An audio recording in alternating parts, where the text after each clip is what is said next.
नमस्कार साथियों, कैसे हैं आप सब। बीपीएससी जो कि शिक्षक बहाली ली है वो क्लियरली इस बात से अपना पल्ला झाड़ रही है कि एग्जामिनेशन जो है, जो इसका पेपर रद्द की जो बातें चल रही है उसको लेके अभी क्लियरली नहीं बताया है।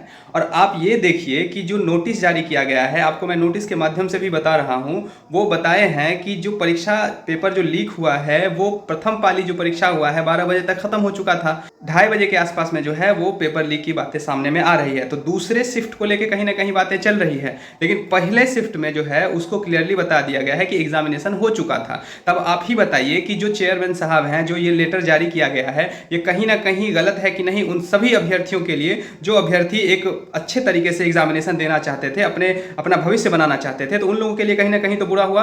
अब आप देखिए कि पूरे बिहार में किस तरह की जो है वो प्रशासन व्यवस्था है और किस तरह की जो है वो हमारी सरकारें हैं, जो इस बात को लेकर अभी तक आया नहीं है कि मतलब पेपर जो है वो लीक हो चुका है। अब ये पेपर आप देखिए, ईओयू का भी जो है उसको क्लैरिफिकेशन आ गया था कि पेपर जो है वो लीक हो चुका है, और वो अपना उनके पास जो भी नोटिस था वो नोटिस जो है बीपीएससी के आयोग को जो है वो सौंप दी गई थी। अब बीपीएससी आयोग जो है वो इस बात को क्लियरली नहीं बता रहा है कि एग्जामिनेशन का पेपर जो है वो लीक हुआ था, और मतलब वो ये बता रहे हैं कि सेकेंड शिफ्ट का पेपर लीक हुआ है। पहले शिफ्ट की तो वो कोई बात कर ही नहीं रहे हैं। तो कहीं ना कहीं ये क्या मंशा दर्शा रही है, अभ्यर्थियों को लेकर कितना सजग है बीपीएससी, इस बात से आप लोग वंचित होंगे। अब मेरे मन में इस बात का प्रश्न उठ रहा है कि आखिर इतना सारा सोशल मीडिया के माध्यम से हो चाहे न्यूज़ के माध्यम से हो, आपको इतनी बातें अभी तक क्लियरिफिकेशन क्यों नहीं आया है कि पेपर जो है वो लीक हो चुका है। और एग्ज़ाम रद्द होने की जहां तक बात रही, तो बिल्कुल सही बात है कि एग्ज़ाम रद्द होना चाहिए। जो जेन्युइन विद्यार्थी है उनके लिए कहीं ना कहीं घाटा हो जाएगा।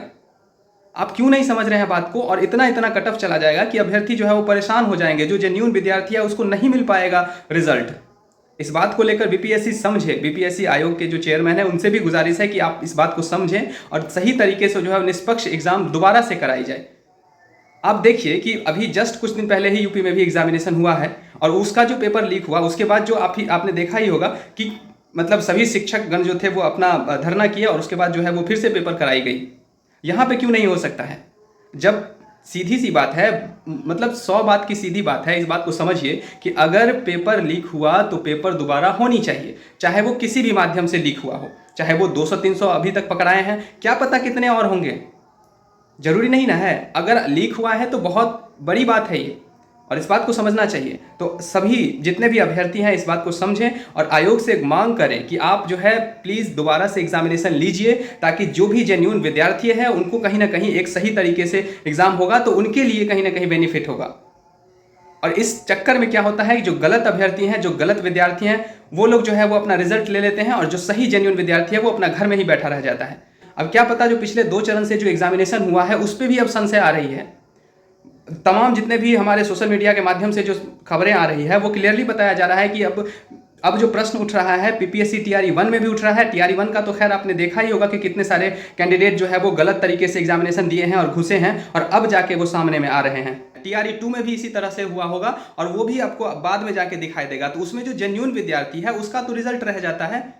तो इस बात को क्यों नहीं आयोग समझती है कि एग्जाम जब ले रहे हैं आप, उसी समय में आप सही तरीके से एग्जामिनेशन को लीजिए। अगर पेपर लीक हुआ है तो उस पेपर को कैंसिल करिए। यही मेरी आप सभी से दरख्वास्त है, और आयोग से भी इस बात का गुजारिश करता हूं कि आप प्लीज़ इस एग्ज़ाम को दोबारा से लीजिए। और सभी जितने भी हमारे अभ्यर्थी हैं इस बात को जरूर मांग करें कि जो है सो एग्जामिनेशन रद्द हो, इस पेपर को दोबारा से लिया जाए, ताकि सभी अभ्यर्थियों के साथ एक सही तरीके से न्याय हो सके।